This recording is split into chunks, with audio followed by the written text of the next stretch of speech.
Hey guys, it's Jsnow, and I'm going to try to keep this as simple as possible, this vlog. So we're going to start with, it's going to go games, then real life stuff. So for games, I first want to thank everyone who's used my G2A link. It's found in the description below most of my videos because you guys get cheap games and I get a small percentage that helps.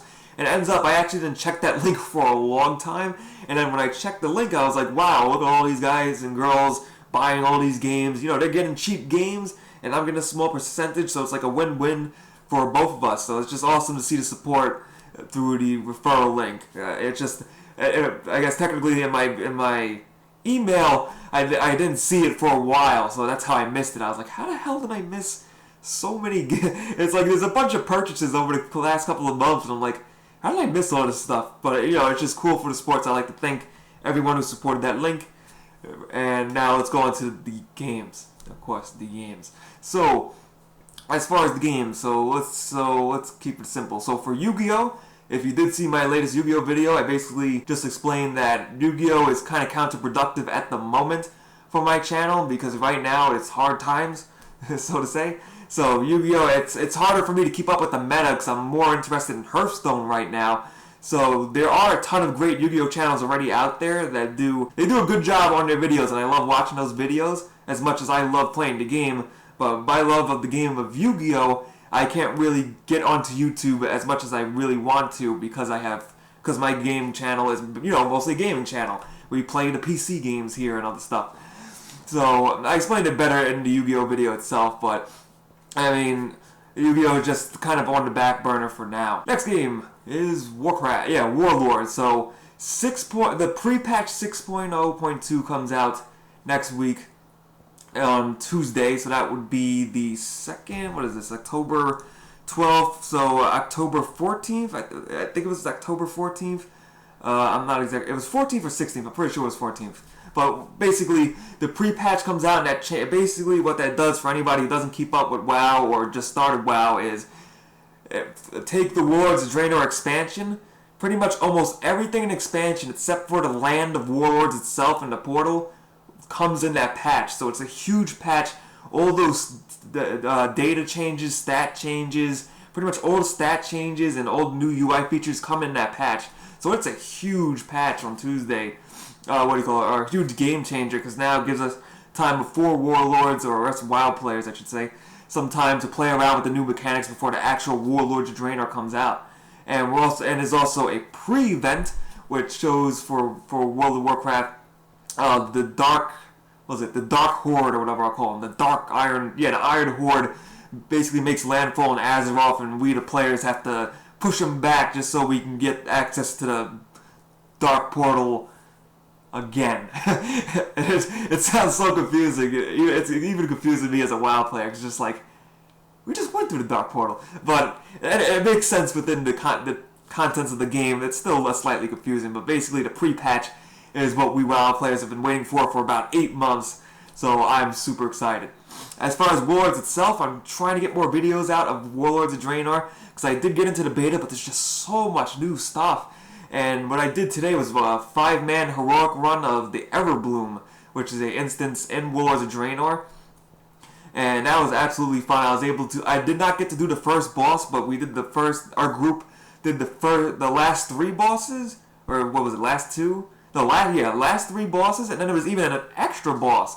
And I was like, whoa, an extra boss in a normal 5-man heroic? So we went and did the extra boss, and it was pretty much fun mechanics and everything. So I'll be hoping to get those videos out to you guys as soon as possible as I get the time. But otherwise, Warlords is turning out for me to be the most exciting expansion. It's like, bring it home, Blizzard. Hearthstone is the next game.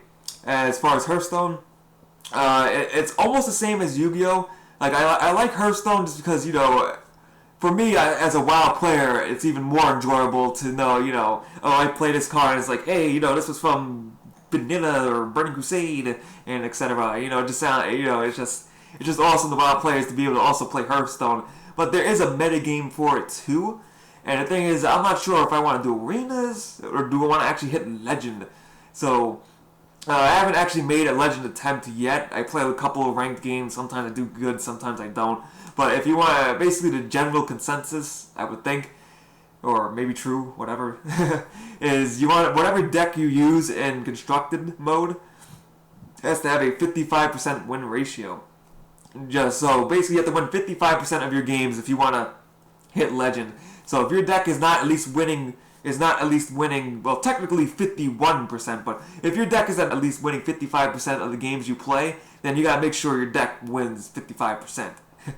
So it's an algorithm Hearthstone players use, but when it comes to me and Yu-Gi-Oh! And Hearthstone, it's the same thing. Like, I don't follow the meta too much, but I'd like to know about it. Yeah, that explains it better.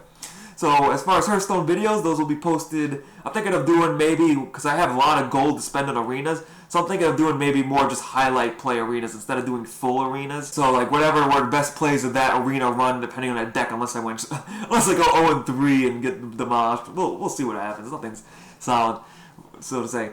But just combine those arenas, make more just combined arena videos. Because with Hearthstone, you could have tons of videos, tons of funny matches. And that's why I love the game so much. It's just so unpredictable.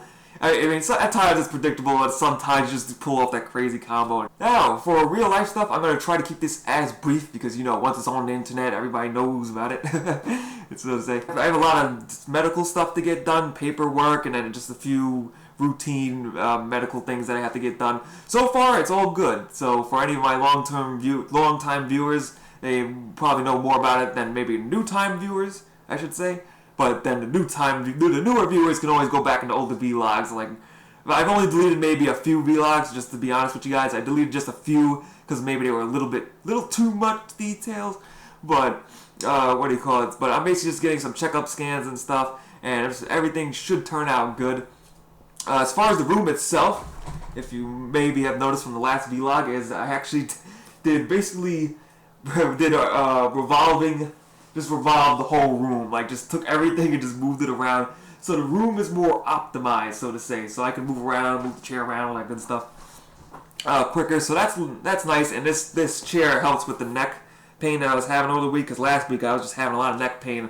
And I found out what that was. So I got to go out. I got to just make sure when I'm doing exercises that I'm not straining myself too much due to other medical conditions. So I just gotta make sure, I'm just working out but not overworking out. Pretty much, do your dumbbells and stuff. Just don't go like, it's like, gotta lift. It's like, do you even lift, bro? It's like, yes.